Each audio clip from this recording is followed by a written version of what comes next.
वक्रतुंड महाकाय सूर्यकोटि समप्रभ निर्विघ्नं कुरु मे देव सर्वकार्येषु सर्वदा। गुरुर्ब्रह्मा गुरुर्विष्णु गुरुर्देवो महेश्वरः गुरुः साक्षात् परब्रह्म तस्मै श्री गुरवे नमः।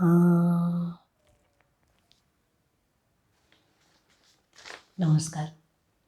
गुरु साक्षात परब्रह्म ही संकल्पना आपण पाहत आहोत.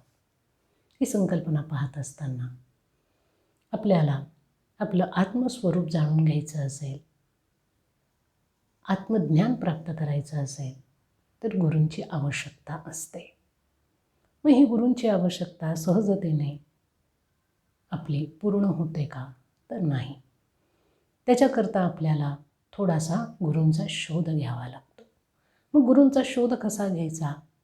कारण संसारामध्ये राहणारी आपण माणसं असतो आणि या क्षेत्राचं फारसं ज्ञान आपल्याला नसतं. आजूबाजूला आपण वेगवेगळ्या गोष्टी पाहत असतो.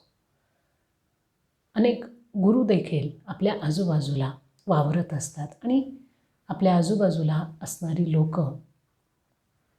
या गुरूंचं शिष्यत्व पत्करताना आपण पाहतो. त्यावेळेला आपल्या मनात संभ्रम असतो, गोंधळ असतो की आपण काय करावं. आपल्यालाही गुरु करायचे आहेत आणि आपला जो अंतरप्रवास आहे तो संपन्न करायचा आहे.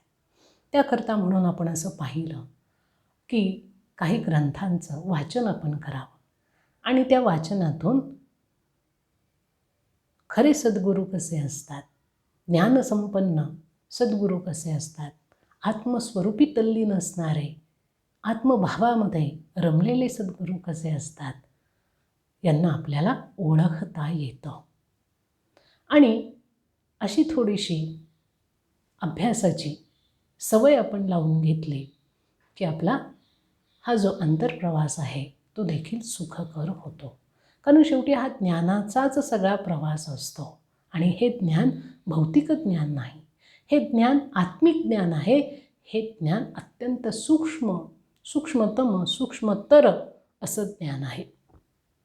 हे सहजासहजी आपल्या स्थूल बुद्धीला न समजणारं न उकलणारं ज्ञान असतं. मग जर आपल्या बुद्धीला हे उकलत नाही तर मग ज्ञान कसं होणार असाही प्रश्न आपल्याला पडतो. त्याचं उत्तर असं आहे की आपल्याला गुरूंची प्राप्ती झाल्यानंतर ते जे आपल्याला साधना देतात, जो गुरुमंत्र मिळतो, ती साधना करून तो गुरुमंत्र स्वीकारून त्याचा सातत्याने अभ्यास आपण जसा करत जाऊ तसं आपल्या मन आणि बुद्धीवरती जे जडत्व आलेलं असतं ते नाहीसं व्हायला लागतं. आणि मग खरं ज्ञान काय आहे त्याचं आकलन आपल्या बुद्धीला होतं. ती धारणा आपल्या बुद्धीमध्ये येते. म्हणून गुरूंची आवश्यकता ही असतेच. मग गुरूंना कसं प्राप्त करावं तेही आपण बघितलं. जसं साधकाला आपण कुठल्या तरी गुरूंना प्राप्त करावं की जे आपल्याला योग्य मार्गदर्शन करू शकतील असं वाटत असतं, तसं जे आत्मस्वरूपी तल्लीन असणारे गुरु असतात त्यांनाही असं वाटत असतं की आपल्याला देखील उत्तम अशा शिष्याची आवश्यकता आहे. ते सुद्धा शिष्याची वाट पाहत असतात. मग ते वाट पाहत असतात म्हणून ते शिष्य शोधायला कुठे भटकतात का, कुठे फिरतात का? तर तसं ते करत नाही. कारणाप्रसंगाने त्यांच्याजवळ ज्या ज्या व्यक्ती येतात, जी माणसं येतात त्यांना आपल्या परिपक्व दृष्टीने ते तपासून पाहत असतात. जसं शिष्याने किंवा साधकाने गुरु करण्याआधी गुरूंची लक्षणं पाहायची असतात. थोडंसं अभ्यास आपण करायचा असतो आणि त्या गुरूंमध्ये ते सगळ्या गोष्टी आहेत ना हे जसं बघायचं असतं, तसं शिष्य करताना गुरुसुद्धा शिष्यामध्ये काही गोष्टी शोधत असतात. मग गुरु कुठल्या गोष्टी शोधतात? तर पहिली गोष्ट अशी की त्या व्यक्तीमध्ये गुण अवगुण किती आहेत. आता माणूस म्हटलं की त्याच्यामध्ये गुणही आले आणि दोषही आले. काही लोकांमध्ये गुणांचं प्रमाण जास्त असतं, अवगुण म्हणजे दोष कमी असतात. काही लोकांमध्ये दोषांचं प्रमाण जास्त असतं, गुण कमी असतात. ज्यांच्यामध्ये गुणांचं प्रमाण जास्त आहे अशी लोकं सात्विक वृत्तीची असतात. दोष असतात पण कमी प्रमाणात असतात. आणि मग अशी सात्विक वृत्ती ज्यांच्यामध्ये जास्त आहे त्यांचा हा जो प्रवास आहे हा सहजतेने होतो. मग सात्विक वृत्ती म्हणजे काय? तर सात्विक वृत्ती म्हणजे आपल्याला ज्या गोष्टी मिळतात त्याच्यामध्ये समाधान मानणे, दुसऱ्याचा द्वेष न करणे, प्रत्येक ठिकाणी आपला अहंकार व्यक्त न करणे, काम, क्रोध, लोभ यांच्यावरती संयम ठेवणे, ही सात्विकतेची लक्षणं सांगितली जातात. असे गुण समोरच्या व्यक्तीमध्ये किती आहेत हे गुरु तपासून पाहत असतात की गुण किती आहेत, दोष किती आहेत. कारण ज्या वेळेला गुरु आणि शिष्यांचा हा प्रवास सुरू होतो त्यावेळेला गुरूंना त्याच्यातले सगळे दोष बाहेर काढावे लागतात. मग सहजतेने त्या शिष्यामधले दोष बाहेर कसे निघतील याचाही ते विचार करतात. म्हणून गुण अवगुण कसे आहेत ते पाहतात. दुसरे, त्या साधकामध्ये संस्कार कसे आहेत, सुसंस्कार आहेत की वाईट संस्कार आहेत. आपण जीवन जगत असताना सगळ्या प्रकारचे संस्कार आपल्यावरती समाजातून होत असतात. त्यातले काही संस्कार आपण घेतो आणि काही टाकून देतो. जे काही आपण घेतो, ग्रहण करतो, ते चांगले घेतलेत की वाईट घेतले आहेत त्याच्यावरती ते व्यक्तिमत्व घडत असतं. चांगले संस्कार जर व्यक्तीवरती असतील तर ते त्याच्या आचरणातून, त्याच्या वाणीतून, त्याच्या व्यवहारातून व्यक्त होत असतात. तसेच वाईट संस्कार देखील त्याच्या वाणीतून, त्याच्या आचरणातून, त्याच्या व्यवहारातून व्यक्त होत असतात. ते लपत नाहीत. एखाद्या वेळेला दांभिकतेने तो वागेल, जे जसं त्याचं व्यक्तिमत्व आहे तसं न दिसता खोटं व्यक्तिमत्व उभं करण्याचा माणूस काही वेळेला प्रयत्न करतो, पण ते प्रत्येक वेळेला सक्सेस होत नाही. आणि म्हणून कुठलेही गुरु त्यांच्याजवळ येणाऱ्या कुठल्याही व्यक्तीला चटकन शिष्य करून घेत नाही. ते काही काळ जाऊ देतात. सातत्याने ती व्यक्ती आपल्याजवळ आल्यानंतर तिचं परीक्षण करतात की ती व्यक्ती आपल्याशी कसं वागते, आपल्या आजूबाजूला असणाऱ्या लोकांशी कसं वागते, आपल्याकडे कुठल्या हेतूने ती व्यक्ती आलेली आहे, तिला आत्मज्ञान हवं आहे की इतर कुठल्या गोष्टी हव्या आहेत, हेही ते पाहत असतात. संस्कारही पाहतात, त्या व्यक्तीचा हेतू तपासून पाहतात. कारण आपण एका भागामध्ये बघितलं, जे लोक व्यक्तींना गुरु करतात त्याच्यामागे त्यांचे वेगवेगळे हेतू असतात. संसारातली सधनता असते, संपन्नता असते, ज्ञानप्राप्ती असते, व्याधींपासून मुक्तता, कर्जापासून मुक्तता, अशा अनेक गोष्टींसाठी त्यांना गुरूंची आवश्यकता असते. तर आपल्याकडे येणारी व्यक्ती ही कुठल्या हेतूने आली आहे हे देखील ते पाहत असतात. त्यानंतर आणखीन एक गोष्ट ते पाहतात की या व्यक्तीची धारणा कशी आहे. आपण जर हिला ज्ञान दिलं तर ते ज्ञान पेलू शकण्याइतकी याची धारणा आहे की नाही, आपण दिलेलं ज्ञान तो धारण करू शकेल की नाही, ते टिकवू शकेल की नाही, ते स्वतःच्या साधनेने वाढवू शकेल की नाही, हेही ते तपासून पाहत असतात. म्हणजे गुरु आणि शिष्य हे ज्या वेळेला समोरासमोर येतात त्यावेळेला अशा पद्धतीने एकमेकांना पारखून घेतात. आणि हे घेतलंच पाहिजे. जर गुरूंनी येईल त्या प्रत्येकाला मंत्र दिला किंवा दीक्षा दिली तर त्याचा उपयोग होत नाही. ह्या गोष्टी जर तपासून बघितल्या नाही तर काही काळाने आणि काही कारणाने आलेली व्यक्ती जर आपल्या गुरूंनी ज्या हेतूने ते आलेले आहेत तो हेतू जर पूर्ण करू शकले नाहीत तर गुरूंना सोडून निघून जातात. किंवा शिष्य ज्या वेळेला गुरूंकडे जातात, साधक ज्यावेळेला गुरूंकडे जातात ज्ञानाच्या अपेक्षेने, आणि गुरुपदावर असणारी व्यक्ती जर त्या साधकाला योग्य तो न्याय देऊ शकली नाही, योग्य ते ज्ञान देऊ शकली नाही, त्या साधकाची चेतना विकसित करू शकली नाही, तर त्यावेळेला त्या साधकाच्या ठिकाणी किंवा शिष्याच्या ठिकाणी विकल्प निर्माण होतात. तो निराश होतो आणि पुन्हा दुसरीकडे जातो.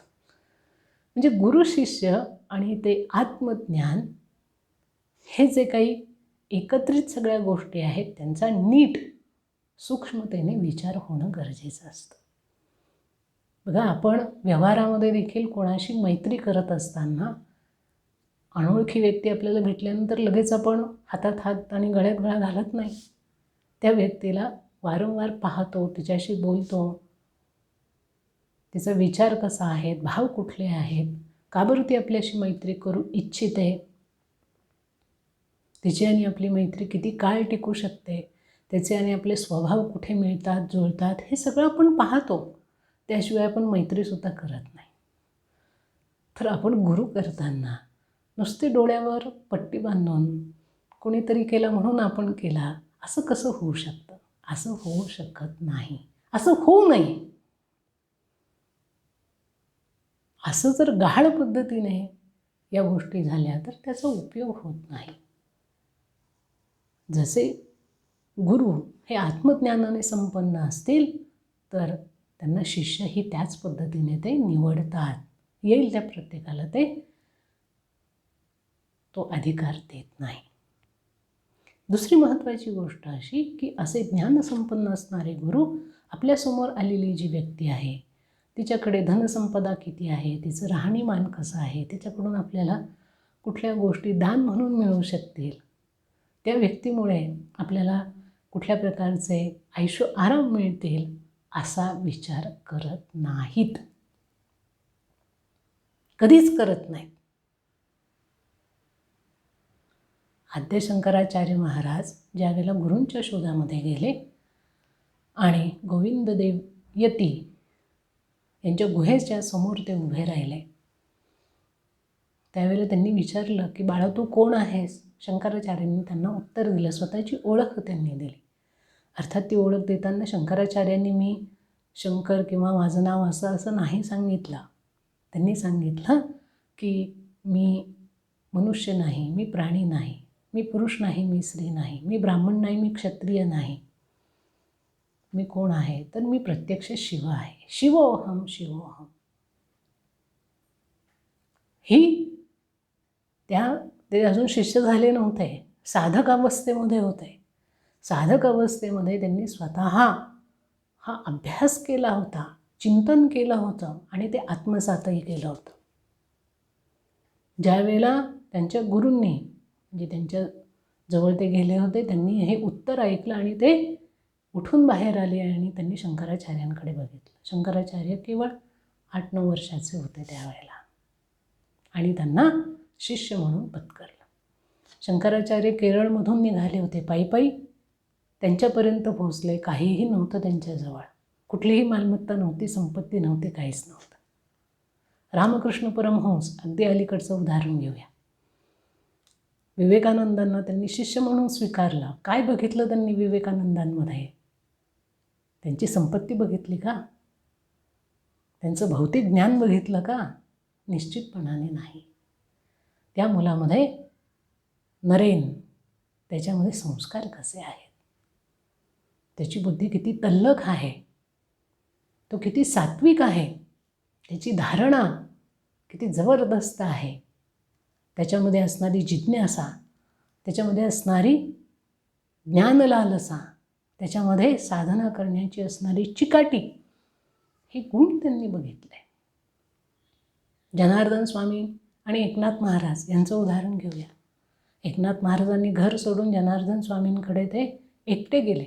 10 वर्षाचा मुलगा. जनार्दन स्वामींनी या मुलाला बघितलं आणि त्यांना विचारलं की कोण आहेस बाळ तू आणि कशासाठी आलास?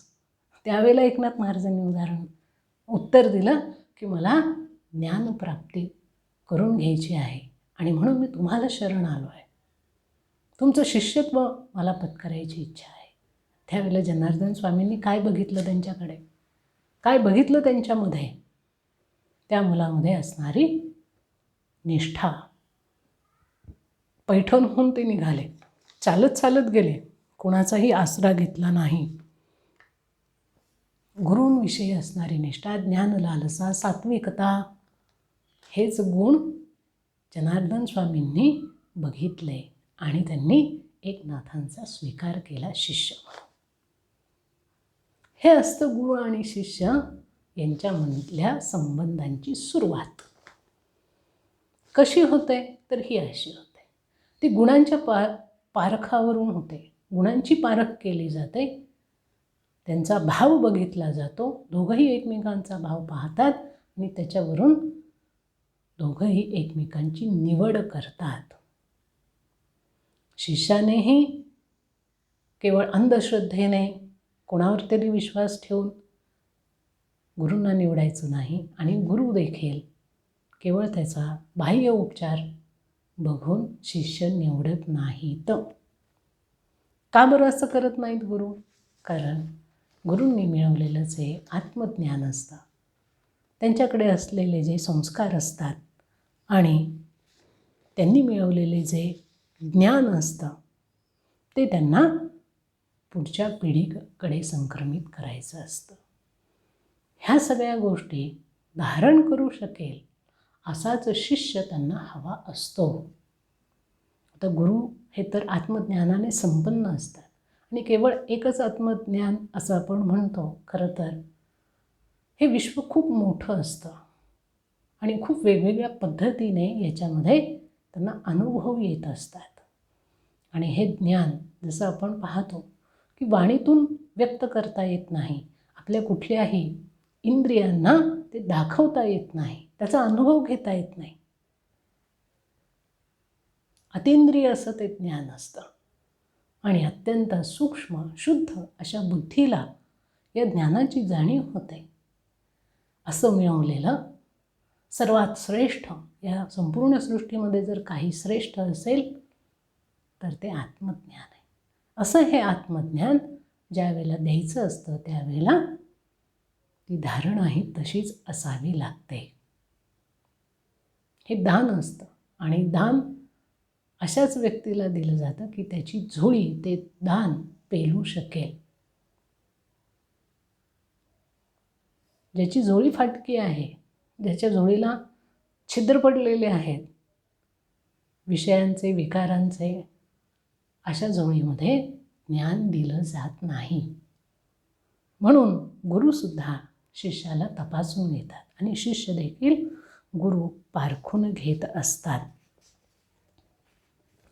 गुरु ज्या वेळेला त्या व्यक्तीकडे पाहतात, त्याला तपासतात, त्यावेळेला आपण जर याला साधना दिली, आपण याला दीक्षा दिली, आपण याला ज्ञान दिलं तर तो हे सगळं सांभाळू शकेल ना, पेलू शकेल ना, त्याच्यामध्ये साधना करून वाढ करू शकेल ना, ते आपल्या अंगी स्थिर करू शकेल ना, त्याची वृद्धी नीटपणाने करू शकेल ना आणि त्याचा दुरुपयोग स्वतःच्या भोगविलासासाठी किंवा लोकांना त्रास देण्यासाठी तर करणार नाही ना, हे देखील गुरु पाहत असतात, याचा विचार करत असतात. कारण आपण पुढे पाहणार आहोत की जसं जसं ज्ञान मिळायला लागतं तसं तसं अनेक सिद्धी साधकाला प्राप्त होतात, शिष्यांना मिळतात आणि त्या सिद्धींच्या माध्यमातून त्यांना अनेक गोष्टी साध्य करता येतात. स्वतःचं महत्त्व वाढवता येतं, सर्व प्रकारची संपन्नता, उपभोग, इतरांना त्रास देण्याकरता देखील या शक्तींचा उपयोग होऊ शकतो. आणि असं तर आपला हा शिष्य पुढे जाऊन करणार नाही ना. इतका सूक्ष्म विचार गुरु शिष्य तयार करण्याआधी करत असतात. बघा, सृष्टीच्या उत्पत्तीपासून आजपर्यंत आपण कलियुगामध्ये आहोत. आजपर्यंत हे सगळं ज्ञान टिकून का आलेलं आहे? ते टिकून एवढ्याकरता आलेलं आहे की ही पारख प्रत्येक वेळेला केली जाते.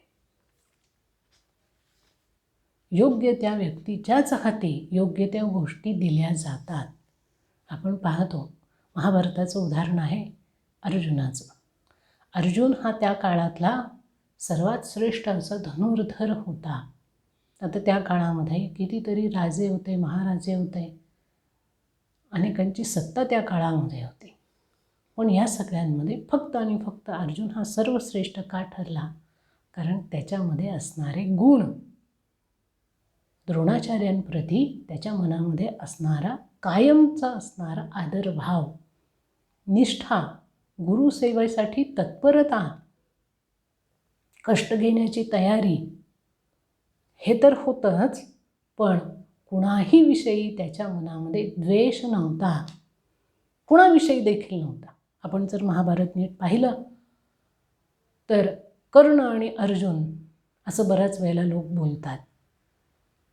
कर्णाने कायम पहिल्यापासून अर्जुनाचा द्वेष केला आहे, पण अर्जुनाने कधीही कर्णाचा द्वेष केला नाही. आणि म्हणून अनेक वेळेला कर्णाला अर्जुनाने स्वतः पराजित केला आहे, पण एकदाही कर्णाला अर्जुनाला पराजित करता आलेलं नाही. अर्जुनाने गुरूंची सेवा केली, द्रोणाचार्यांची सेवा केली आणि अद्भुत असं सामर्थ्य त्याच्यामध्ये आलेलं आहे. कर्णाने देखील गुरूंची सेवा केली, पण गुरूंना फसवलं. त्याचा परिणाम काय झाला ते आपल्याला माहिती आहे. सांगायचं काय की गुरु आणि शिष्य यांच्यामध्ये जे ज्ञानाचं आदानप्रदान होत असतं, ते होण्याकरता दोघांचाही एकमेकांवरती पूर्ण विश्वास असला पाहिजे. गुरूंचा शिष्यावर आणि शिष्याचा गुरूंवर. आणि ती विश्वासाची सुरुवात, या सुरुवातीची जी काही गाठभेट होत असते, वारंवार एकमेकांच्या संपर्कात हे येत असतात, त्याच्यातून व्हायला लागते. ते नातं दृढ व्हायला लागतं आणि मग पुढचा जो काही प्रवास आहे तो निश्चित होतो. किंवा गुरु आणि शिष्य हे एकमेकांचे होण्याआधीच त्या गुरूंजवळ येणारी व्यक्ती जर त्या प्रतीची नसेल तर गुरु त्याच्याकडे दुर्लक्ष करतात. जसं आपण पाहतो की मूर्तिकार असतो, त्याच्यासमोर अनेक दगड असतात, ते सगळ्या दगडांमधून तो मूर्ती तयार करत नाही. जे दगड समोर असतात ते हातोड्याने, छनीने तो ठोकून पाहतो आणि जो दगड कडक आहे, टणक आहे, जो त्याने घातलेले सगळे आघात सहन करू शकतो, जो पटकन भंग पावणार नाही, अशाच दगडाची तो निवड करतो आणि मग मूर्ती तयार करायला सुरुवात करतो. म्हणजे त्याच्यामध्ये सहनशीलता त्या दगडामध्ये असावी लागते. स्वतःला घडवून घेण्याकरता जे जे आघात माझ्यावर घातले जातील ते सगळे मी सहन करेन. मी नाही म्हणणार नाही, मी त्याच्यामध्ये विकल्प आणणार नाही मनामध्ये. दगड म्हणतो का की या मूर्तिकाराला काही कळत नाही, मला माहिती मी कसं घडणार आहे, असं नाही होत. तो दगड पूर्णपणे स्वाधीन झालेला असतो मूर्तिकाराच्या आणि मूर्तिकार त्याला जसं घडवेल, जसे त्याच्यावर आघात करेल कमी जास्त, त्याप्रमाणे तो दगड घडत जातो. अशीच भूमिका साधकाच्या अंगी असावी लागते की गुरूंच्या ठिकाणी मी गेल्यानंतर ते मला जसं घडवतील तसं मी घडेन. मी पूर्ण समर्पित झालेलो आहे, माझं संपूर्ण जीवन मी त्यांच्या ठिकाणी अर्पण केलं आहे. आता त्यांची जबाबदारी आहे की त्यांनी मला कसं घडवावं. आणि गुरूंनाही हे माहिती असतं की आलेली जी व्यक्ती आहे तिच्यामध्ये कुठल्या कुठले दोष आहेत, कुठले अवगुण आहेत, ते मला कसे काढायचे आहेत आणि त्याला उत्तम पद्धतीने कसं घडवायचं आहे. ते घडवत असताना जर शिष्यांनी इन्कार केला तर मग तो प्रवास थांबतो. किंवा ते शिष्याला पटलं नाही, रुचलं नाही, तर तो प्रवास थांबतो. म्हणून इथे गुरु आणि शिष्य या दोघांची भूमिका फार महत्त्वाची असते. दोघांचाही एकमेकांकडे पाहण्याचा दृष्टिकोन आणि दोघांचंही एकमेकांवर असलेला विश्वास, त्याच्यातूनच हे गुरु आणि शिष्याचं नातं फुलत जातं. नाही, विश्वास संपला की तिथे नातं संपलं. विकल्प मनात आला, गुरूंच्याही मनात आला किंवा शिष्याच्याही मनात आला, तरी तिथे ते नातं संपतं. त्याच्यातून पुढे वाटचाल होत नाही. म्हणून आपण हे लक्षात घेतलं पाहिजे की जसं शिष्याने गुरूंना पारखून घेतलं पाहिजे, तसंच गुरु देखील आपल्यासमोर आलेल्या व्यक्तीला, साधकाला आपल्या पद्धतीने पारखून घेतात. त्याशिवाय ते कोणालाही शिष्य करत नाही. अगदी आपण उदाहरण बघायचं झालं तर आद्य शंकराचार्यांचं उदाहरण बघूया. शंकराचार्य आपल्या आईचा निरोप घेऊन केरळमधनं निघाले गुरूंच्या शोधामध्ये आणि गोविंददेव यतींचा पत्ता काढत विचारत त्यांच्या गुहेजवळ जाऊन उभे राहिले. गोविंद यतींनी त्यांना बघितलं. काय बघितलं त्यांनी? शंकराचार्यांमध्ये छोटेसे होते शंकराचार्य, 9-10 वर्षांचे, की या मुलामध्ये सात्विकता किती आहे. या मुलाने स्वतःला घडवण्याकरता आधी अभ्यास केला आहे, चिंतन केलं आहे, याच्यामध्ये श्रद्धा आहे, याला संसारातली कुठलीही वस्तू नको आहे, केवळ आणि केवळ ज्ञान हवं आहे. ह्या गोष्टी त्यांनी तपासून बघितल्या. तो येताना त्यांनी काही सोनं नाणं आणलं किंवा काही संपत्ती तो बरोबर घेऊन आला आहे किंवा आपली संपत्ती तो नंतर माझ्या नावावर करेल, अशा कुठल्या गोष्टी त्यांनी बघितल्यात का? निश्चितपणाने नाही. संत एकनाथ महाराजांनी जनार्दन स्वामींचं उदाहरण बघा.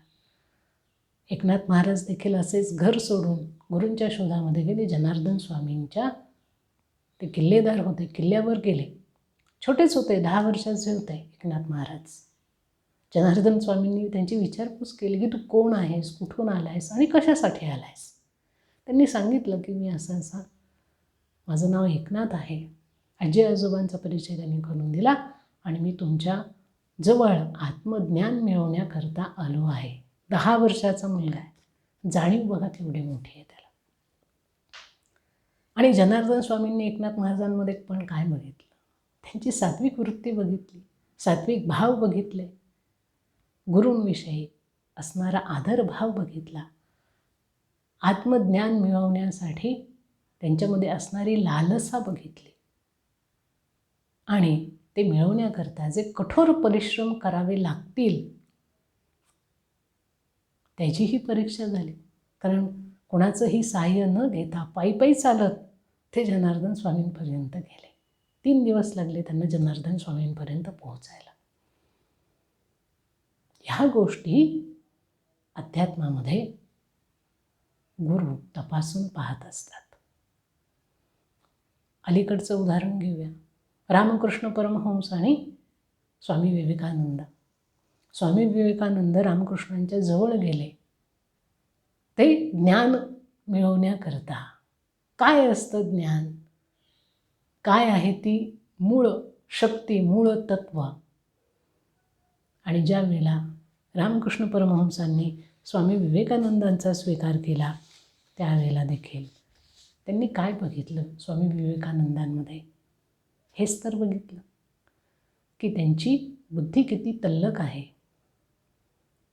त्यांची निष्ठा कशी आहे, ज्ञान लालसा त्यांच्यामध्ये कशी आहे, ते उत्तम साधना कशी करू शकतात, सात्विक आहेत, कुणाचाही द्वेष, कुणाचाही मत्सर विवेकानंदांच्या म्हणजेच नरेंच्या स्वभावामध्ये नाही.